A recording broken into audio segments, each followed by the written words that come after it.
Assalamualaikum warahmatullahi wabarakatuh. Halo teman-teman, jadi kami dari kelompok 4 akan menyampaikan hasil diskusi kami mengenai logam transisi dan senyawa koordinasi. Sebelum masuk ke materi, izinkan kelompok kami memperkenalkan diri dulu. Perkenalkan, nama saya Muhammad Dafa Pribadi, NPM 003. Nama saya Dea Ananda, NPM 033. Saya Aska Cemalia, NPM 117. Oke, kita langsung masuk ke materinya. Jadi sebelum kita lebih jauh lagi, kita harus tahu dulu nih apa pengertian dari logam transisi. Definisi menurut IUPAC itu logam transisi sebagai sebuah unsur yang dapat mempunyai subkulit D yang tidak terisi penuh atau dapat membentuk kation dengan subkulit D yang tidak terisi penuh. Kelompok unsur kimia logam transisi berada pada golongan 1B sampai 8B. Selanjutnya ada contoh-contoh dari logam transisi nih. Yang pertama ada Mn atau magnesis, ada kromium atau Cr, ada iron atau Fe, ada zinc atau Zn, ada titanium atau Ti, ada kobalt atau Co, ada vanadium atau V, ada copper atau Cu, ada scandium atau Sc, dan yang terakhir ada Ni atau nikel. Nah, dalam tabel periodik, logam transisi ini terletak di tengah-tengah tabel periodik dari golongan 1B sampai golongan 8B. Bisa kita lihat di sini dari Sc sampai Zn. Selanjutnya ada sifat-sifat dari unsur logam transisi, yaitu ada bersifat kemagnetan, ada bersifat logam, ion-ionnya berwarna khas, memiliki bilangan oksidasi sebagai katalisator dan dapat membentuk ion kompleks. Kita bahas satu-satu mulai dari sifat kemagnetannya. Jadi adanya elektron-elektron yang tidak dapat berpasangan pada subkulit D menyebabkan unsur-unsur transisi bersifat paramagnetik atau sedikit ditarik ke dalam medan magnet. Nah, makin banyak elektron yang tidak berpasangan, maka makin kuat juga sifat paramagnetiknya. Contohnya Sc, Ti, V, Cr, Mn itu bersifat paramagnetik, berarti dia sifat kemagnetannya itu sedikit atau lemah. Yang kedua ada Fe, Co, Ni itu bersifat ferromagnetik atau kemagnetannya kuat. Dan yang terakhir itu ada Cu dan Zn itu bersifat diamagnetik atau tidak kemagnetannya sangat lemah. Selanjutnya ada sifat logam. Nah, dari semua unsur transisi merupakan unsur-unsur logam, yaitu kenapa kulit terluar dari unsur-unsur transisi hanya mengandung 1 atau 2 elektron pada orbital 4s, sehingga mudah melepaskan elektron pada kulit terluarnya. Sifat logam dari unsur-unsur transisi lebih kuat jika dibandingkan dengan sifat logam dari golongan utama. Kenapa? Hal ini disebabkan pada unsur-unsur transisi terdapat lebih banyak elektron bebas dalam orbital D yang tidak berpasangan. Selanjutnya, unsur dari logam transisi itu ion-ionnya berwarna khas. Jadi senyawa unsur transisi kecuali scandium dan seng itu memberikan banyak warna baik padatan maupun larutannya. Bisa kita lihat di sini itu ada scandium di jumlah elektron berpasangannya itu 1 dan bilangan oksidasinya +3 itu tidak berwarna. Dan titanium itu di jumlah elektron tidak berpasangannya itu 2 dan bilangan oksidasinya di +3 itu ungu dan +4 tidak berwarna. Begitu seterusnya bisa kita lihat di tabel yang sudah ditampilkan ini dari vanadium, Cr, Mn, Fe, Co, Ni, Cu sampai Zn itu menampilkan warna-warna yang bermacam-macam di setiap bilangan oksidasinya. Selanjutnya memiliki beberapa bilangan bilox. Nah, kecuali scandium dan seng itu unsur-unsur transisi periode keempat memiliki bilox lebih dari 1. Hal ini disebabkan karena tingkat energi orbital D itu tidak berbeda jauh, sehingga memungkinkan elektron-elektron pada kedua orbital itu digunakan melalui pembentukan orbital hibrida atau sp3d2.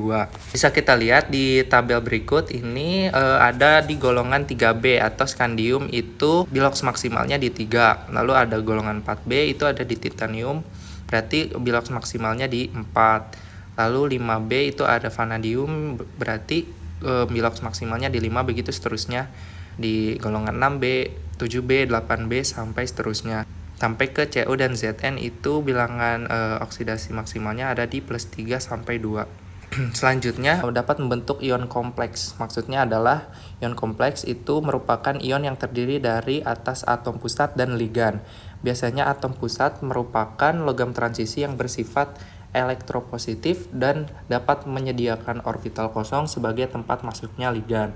Contohnya di ion besi itu membentuk ion kompleks FeCN6. Dan yang terakhir itu sebagai katalisator, yaitu salah satu sifat penting unsur transisi dan senyawa, yaitu kemampuan untuk menjadi katalis-katalis atau reaksi-reaksi dalam tubuh. Terdapat enzim sitokrom dan oksidase yang berperan dalam mengoksidasi makanan. Enzim ini juga dapat bekerja bila terdapat ion Cu2+. Lalu dalam sifat-sifat ini yang terakhir ada sifat fisik dari unsur periode 4. Bisa kita lihat di tabel ini. Ada titik didih, titik leleh, energi ionisasi, jari-jari ion, konfigurasi elektron, keelektronegatifan, dan kerapatan. Contohnya di skandium, dia punya titik didih di 2836 derajat Celcius dan titik leleh di 1541 derajat Celcius. Dan sampai ke Zn dia punya titik didih yang paling rendah yaitu di 907 derajat Celcius dan titik leleh di 420 derajat Celcius. Bisa kita lihat semuanya di tabel yang sudah ditampilkan ini. Selanjutnya di sini saya akan menjelaskan terkait unsur-unsur yang terdapat di golongan 2B hingga 8B. Yang pertama ini ada skandium, di mana skandium ini terutama terdapat pada mineral thorium fatal sekitar 34%. Kemudian bentuk dasar skandium ini adalah Sc2O3. Pada logam Sc ini diperoleh sebagai produk samping pemurnian uranium dan dapat dibuat dengan elektrolis cairan ScCl3 yang dicampurkan dengan klorida-klorida lain. Dalam jumlah kecil, skandium ini dapat digunakan sebagai filamen lampu yang memiliki intensitas tinggi sebagai unsur paduan logam Al sampai skandium, serta sebagai logam ringan yang sangat dibutuhkan untuk industri bodi pesawat, terbang, dan mobil listrik. Selanjutnya ada unsur titanium, di mana titanium ini adalah salah satu unsur yang tersebar luas dalam kulit bumi, sekitar 0,6% pada masa kulit bumi. Titanium ini memiliki kerapatan relatif rendah, tahan panas, tahan korosi, dan memiliki kekerasan tinggi. Titanium ini adalah sebagai sumber utama titanium. Oksida adalah biji rutil. Kemudian titanium ini dihasilkan melalui reduksi kimia melalui pemanasan oksida dengan karbon dan klor. Titanium banyak dipakai atau digunakan untuk bahan struktural, terutama pada pembuatan pesawat terbang bermesin jet seperti Boeing 747. Titanium oksida merupakan material padat yang dapat digunakan sebagai pigmen putih dalam kertas, cat, plastik, fiber sintetik, dan kosmetik. Selanjutnya di sini ada unsur vanadium, di mana logam vanadium ini menyerupai baja yang berwarna putih abu, bersifat keras, tahan korosi, dan tersebar di kulit bumi itu sekitar 0,02% di masa kulit bumi. Sumber utama vanadium ini adalah vanadit dengan rumus kimianya Pb3VO42. Logam vanadium murni diperoleh melalui reduksi elektrolitik leburan garam VCl2, di mana vanadium ini umumnya dapat digunakan untuk paduan dengan logam besi dan titanium. Nah, vanadium oksida ini juga bisa digunakan sebagai katalis pada pembuatan asam sulfat. Selanjutnya ada kromium.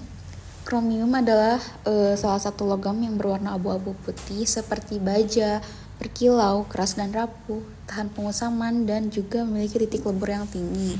Biji kromium ini adalah kromit FeCr2O4 yang dapat direduksi oleh karbon menghasilkan ferokrom.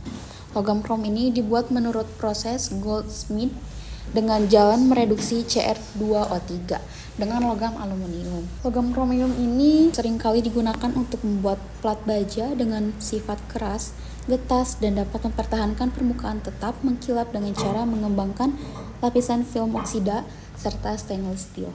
Contohnya ini pada pembuatan garpu, sendok, bahkan hingga ke sumpit. Selanjutnya ada mangan, di mana mangan ini adalah logam yang keras, rapuh, dan relatif melimpah di alam sekitar 0,1% pada masa kulit bumi. Biji mangan yang terutama ini adalah pirolusit, MnO2, dan rhodoksit MnCO3. Pada pembuatan ferromangan dilakukan dengan mereduksi MnO2 dengan campuran besi oksida dan karbon. Biasanya mangan ini digunakan untuk pembuatan baja yang digunakan untuk mata bor dalam pemboran suatu batuan. Selanjutnya ada iron, di mana besi ini adalah logam yang cukup melimpah dalam kulit bumi sekitar 4,7%, yang biasanya itu berwarna putih kusam, yang tidak begitu keras, cukup lunak dan bersifat magnetik dan sangat reaktif terhadap zat oksidator. Proses pengolahan biji besi ini untuk menghasilkan logam besi dilakukan dalam tanur tinggi. Biasanya prinsip kerjanya itu dengan menggunakan reduksi oksida besi dengan gas karbon monoksida, di mana dapat bermanfaat sebagai bahan utama pembuatan baja, bahan pembuatan alat-alat seperti paku, pisau, mesin, sabit, serta sebagai katalis pada pembuatan amonia. Selanjutnya ada kobalt. Kobalt ini adalah logam berwarna abu-abu perak, berkilau dan bersifat keras. Kobalt relatif jarang terdapat di alam, tetapi kobalt ini dapat ditemukan dalam biji smaltit dan kobaltit dalam kadar yang memadai jika diproduksi secara ekonomis. Kobalt ini dihasilkan dari produk samping pemurnian Ni, Cu, dan Fe. Kobalt banyak digunakan biasanya itu untuk pembuatan paduan seperti baja perak atau stainless steel, bahan dasar pembuatan baterai untuk kendaraan listrik dan alat-alat berbasis elektronik lainnya. Selanjutnya ada nikel. Nikel ini merupakan logam yang berwarna putih seperti perak dengan konduktivitas termal dan listrik tinggi serta tahan terhadap korosi. Logam nikel ini diperoleh dengan memanaskan biji besi dalam tungku pembakaran. Biasanya nikel ini seringkali digunakan untuk melapisi logam yang lebih reaktif dan digunakan secara luas dalam bentuk paduan dengan besi membentuk baja. Contohnya ini adalah uang koin. Selanjutnya ada copper, di mana copper ini adalah logam transisi yang berwarna merah sampai coklat dan sifatnya itu lunak tetapi kuat. Di alam senyawaan tembaga ini antara lain pirit dan malasit. Pada prosesnya pengolahan tembaga diawali dengan pemanggangan kalkopirit atau biji tembaga lain. Hasil pemanggangan dioksidasi dalam oksigen. Biji tembaga yang dihasilkan dimurnikan secara elektrolisis dan flotasi atau proses pemisahannya itu yang digunakan untuk menghasilkan konsentrat tembaga sampai emas. Tembaga ini memiliki sifat konduktor listrik yang sangat baik sehingga banyak digunakan sebagai penghantar listrik. Misalnya itu adalah untuk kabel listrik. Selanjutnya ada zinc atau seng. Seng ini adalah logam abu-abu, keperakan dan sedikit rapuh pada suhu kamar. Seng terdapat di alam sebagai senyawa sulfida seperti seng blend, senyawa karbon kelamin, dan senyawa silikat seperti hemimorfit. Seng ini dimurnikan melalui pengapungan buih biji, pemanggangan, dan ekstraksi skir menggunakan listrik. Seng biasanya itu digunakan dalam proses peleburan besi, campuran paduan logam, agen anti korosi, galvanisasi atau pelapisan besi atau baja, sebagai pelat negatif dalam beberapa baterai listrik serta untuk atap dan selokan dalam konstruksi bangunan. Selanjutnya, salah satu sifat dari unsur transisi yaitu kecenderungan untuk membentuk ion kompleks. Nah, ion kompleks atau senyawa koordinasi ini tersusun dari suatu ion logam pusat dengan ligan sebagai penyumbang pasangan elektron bebas kepada ion logam pusat. Donasi pasangan elektron ini menghasilkan ikatan kovalen koordinasi. Senyawa koordinasi ini berhubungan dengan asam basa Lewis. Asam Lewis sebagai penerimanya dan basa Lewis sebagai penyumbangnya.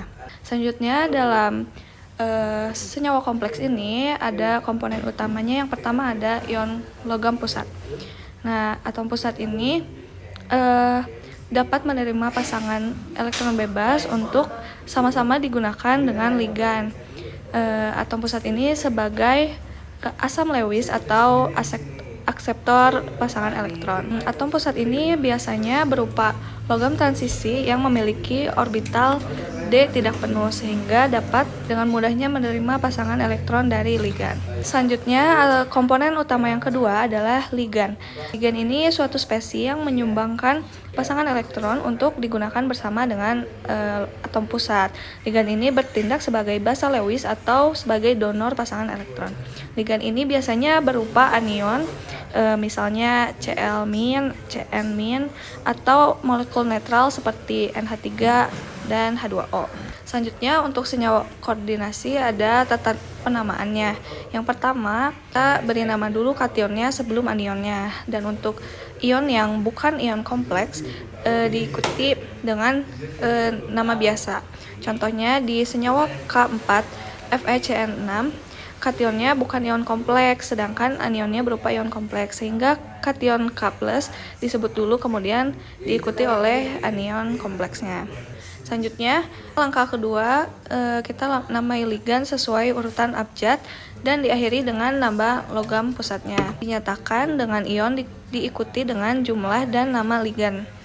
Nah, untuk ion kompleks sebagai kation, nama atom pusatnya disertai bilox dengan huruf Romawi. Selanjutnya, untuk ion kompleks anion diikuti dengan nama latin atom pusat dan dengan akhiran at serta bilangan oksidasi dengan huruf Romawi. Selanjutnya untuk ion kompleks yang netral, nama atom pusatnya dituliskan biloxnya dengan angka Romawi kecuali yang biloxnya 0. Langkah selanjutnya, ligan diberi nama berurutan sesuai abjad. Untuk ligan netral menggunakan nama molekulnya kecuali untuk molekul-molekul berikut. Dan untuk ligan anion gunakan akhiran O seperti Br, bromo, Cn, siano, Cl, kloro. Langkah selanjutnya, jika terdapat ligan yang sama, gunakan awalan yang menunjukkan jumlah, yaitu di, tri, tetra, penta, heksa, dan seterusnya. Kecuali ligan yang udah berawalan huruf Latin pada namanya. Di sini ada contohnya tris-bipiridinium. Bipiridin udah mempunyai awalan bi dalam namanya. Selanjutnya ada contoh penamaan senyawa koordinasi. Di sini ada CONH35 Cl Cl2. Penamaan senyawa ini yaitu pentamin klorokobalt 3 klorida. Nama kationnya di sini CONH35 Cl2+, yaitu ion pentamin klorokobalt 3. Di sini ion kompleksnya sebagai kation. Selanjutnya, contoh kedua ada K4 FeCN6. Penamaannya yaitu kalium heksasianoferat 2. Nama anionnya ion heksasianoferat 2. Di sini ion kompleksnya berperan sebagai anion. Selanjutnya ada kegunaan senyawa koordinasi. Yang pertama yaitu sebagai katalis. Banyak senyawa koordinasi digunakan sebagai katalis dalam reaksi kimia, contohnya di reaksi hidrogenasi atau oksidasi. Selanjutnya digunakan juga di bidang medis. Beberapa senyawa koordinasi seperti cisplatin digunakan dalam pengobatan kanker. Selanjutnya dalam bidang industri digunakan dalam proses pengolahan air seperti pemisahan logam berat. Dan selanjutnya dalam bidang biologi, senyawa ini berperan penting dalam fungsi biologis seperti hemoglobin yang mengandung ion Fe2+ dalam cincin porfirin untuk transportasi oksigen. Baik, selanjutnya ada manfaat dari materi yang sudah kita paparkan tadi. Nah, kita di sini akan mengambil studi kasus yaitu pemanfaatan terhadap penanggulangan polusi di lingkungan. Nah, seperti yang sudah kelompok kami cari itu ada rekomendasi terhadap cara penanggulangan polusi pada Sungai Citarum berdasarkan materi yang sudah dipaparkan. Seperti yang sudah kita cari di berita-berita itu, kami melihat bahwa limbah rumah tangga itu membebani 70% pencemaran di Citarum, dan pencemaran air Citarum juga ancam operasional PLTA. Mengapa? Karena kualitas Sungai Citarum dari waktu ke waktu mengalami degradasi kualitas menjadi permasalahan karena kerap mengganggu peralatan PLTA. Menurut General Manager Unit Bisnis Pengembangan PLTA Saguling PT Indonesia Powerdel F. Yondra dalam acara kunjungan wartawan di PLTA Bangkok dan Dago, Bandung waktu hari Jumat. Fungsi pendingin generator yang memakai air Sungai Citarum juga berkurang karena kualitas air turun. Mesin harus berhenti untuk dibersihkan. Menurut Eviondra, kualitas air Sungai Citarum sudah masuk golongan D atau tidak layak minum akibat limbah industri, batubara, dan rumah tangga. Hal ini diperkuat dengan hasil laboratorium dari Universitas Padjadjaran Unpad Bandung yang telah melakukan riset serta beberapa LSM. Selanjutnya ada pun cara penanggulangan polusi pada Sungai Citarum berkaitan dengan materi kita, yaitu senyawa koordinasi dan unsur transisi. Yang pertama yaitu senyawa koordinasi untuk pengolahan air. Senyawa koordinasi logam transisi ini bisa digunakan untuk mengikat dan menetralkan kontaminan. Yang pertama ada senyawa EDTA atau ethylene diamine tetraacetic acid. Shielding agent ini bisa mengikat logam berat seperti timbal, kadmium, merkuri sehingga bisa dipisahkan dari air. Selanjutnya ada TPA atau triphenyl phosphine. Ini bisa digunakan untuk mengkoordinasikan logam berat tertentu, mengubahnya jadi bentuk yang tidak berbahaya dan mudah diolah. Cara selanjutnya yaitu penggunaan agen pengendap atau precipitating agents. Logam transisi seperti besi atau ferro dan aluminium atau Al bisa digunakan sebagai agen pengendap untuk mengendapkan kontaminan dalam air.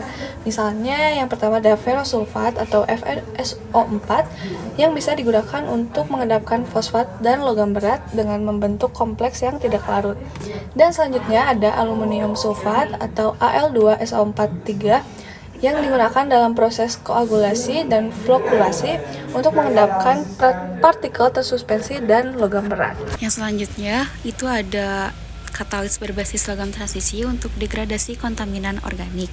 Logam transisi bisa digunakan sebagai katalis dalam proses oksidasi kontaminan organik. Yang pertama itu ada katalis berbasis besi dan tembaga, di mana digunakan dalam proses fenton dan ozonasi untuk mengoksidasi dan memecah senyawa organik beracun. Yang kedua itu katalis titanium dioksida, digunakan dalam fotokatalisis untuk degradasi polutan organik dengan bantuan sinar UV. Selanjutnya yang terakhir itu ada bioremediasi dengan mikroorganisme yang mengandung logam transisi. Beberapa mikroorganisme yang mengandung logam transisi ini bisa digunakan untuk memetabolisme dan mengurangi polusi. Untuk yang pertama itu ada bakteri yang mengandung zat besi seperti geobakter dan Shewannella yang bisa digunakan untuk memetabolisme kontaminan organik dan anorganik. Dan yang kedua, mikroalga dengan kandungan logam transisi, di mana mikroalga yang mengandung logam transisi tertentu dapat digunakan untuk menyerap dan mengakumulasi logam berat dari air. Sekian penjelasan dari kelompok kami. Berikut merupakan buku-buku, jurnal, makalah yang kami gunakan sebagai sumber dalam pembuatan materi kami. Mohon maaf bila ada kesalahan. Terima kasih. Wassalamualaikum warahmatullahi wabarakatuh.